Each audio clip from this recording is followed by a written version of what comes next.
I think it is important to mention that while Biden has levied sanctions, they are, strong sanctions against, effectively rendering him like, Kim Jong-un level of pariah, that there's one sector that has not been sanctioned, and that is the oil and gas sector. Mm.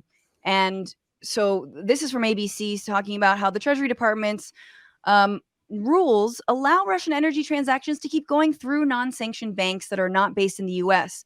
And administration officials stress that the sanctions are designed to minimize any disruptions to the global energy markets. Um, the dependence on Russia could limit the potential devastation of sanctions. This is sorry, let me read this whole thing. But Biden also needs to consider the needs of his European allies.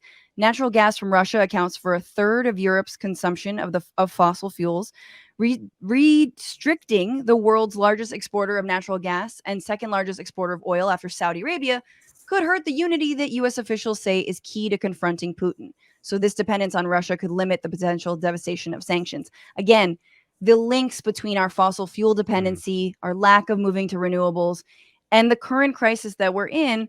There was the Nord 2 stream, which was an underwater pipeline from Russia to Germany, I believe, has been currently canceled or put on hold. Cancel culture.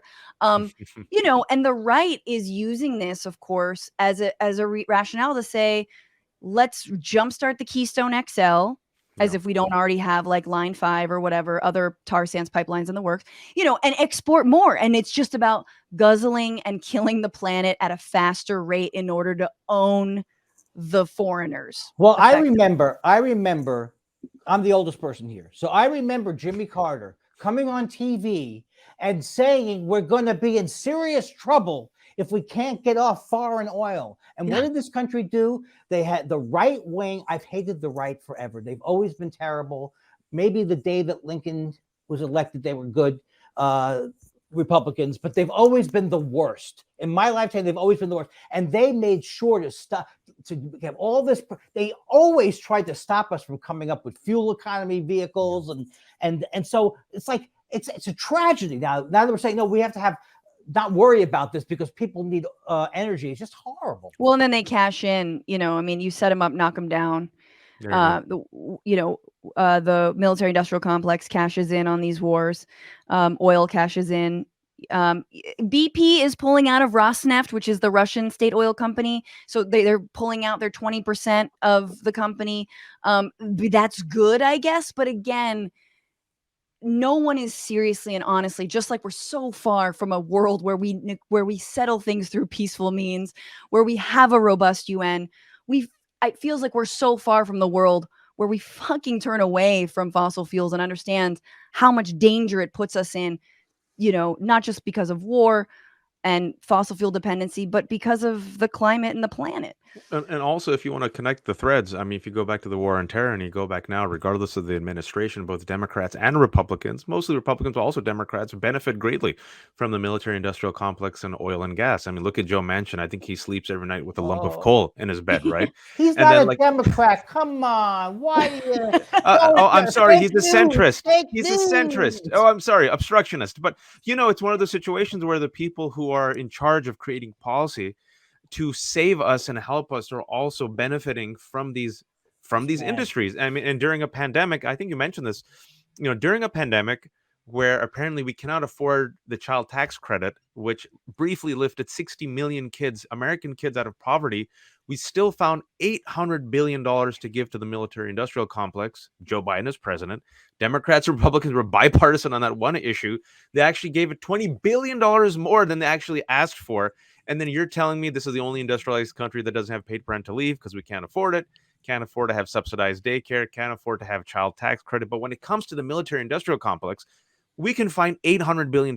And also, just to give it, people saying, listen, Waj, we need that. Look, the world is dangerous. We spend more money on our military industrial complex than the next 11 countries combined. Yep.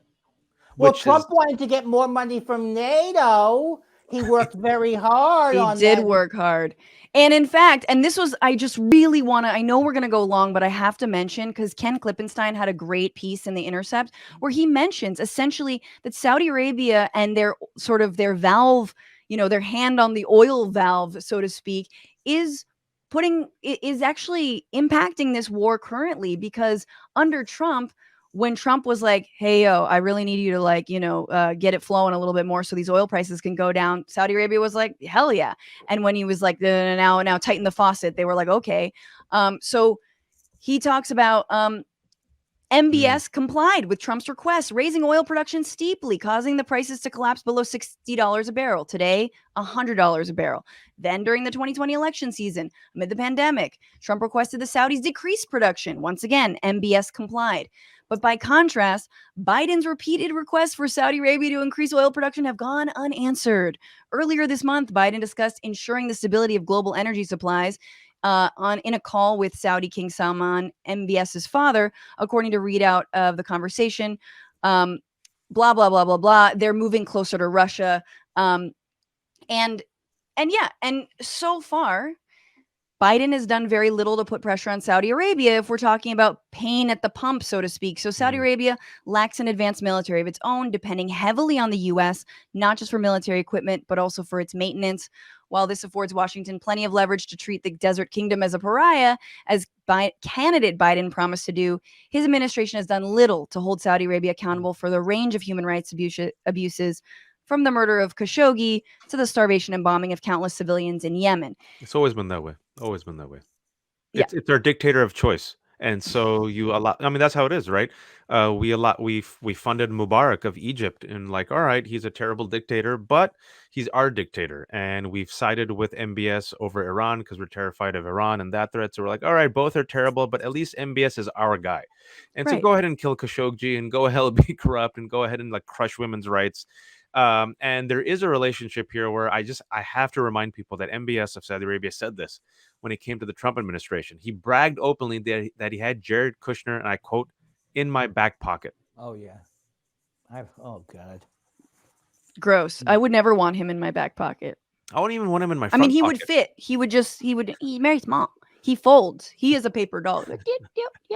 What's going on, Frantifa? If you haven't already, subscribe to this channel right now. Hit that button. And also, you can become a patron and support the show every single week. Get access to bonus episodes and exclusive merchandise. Patreon.com/Bitchuation Room.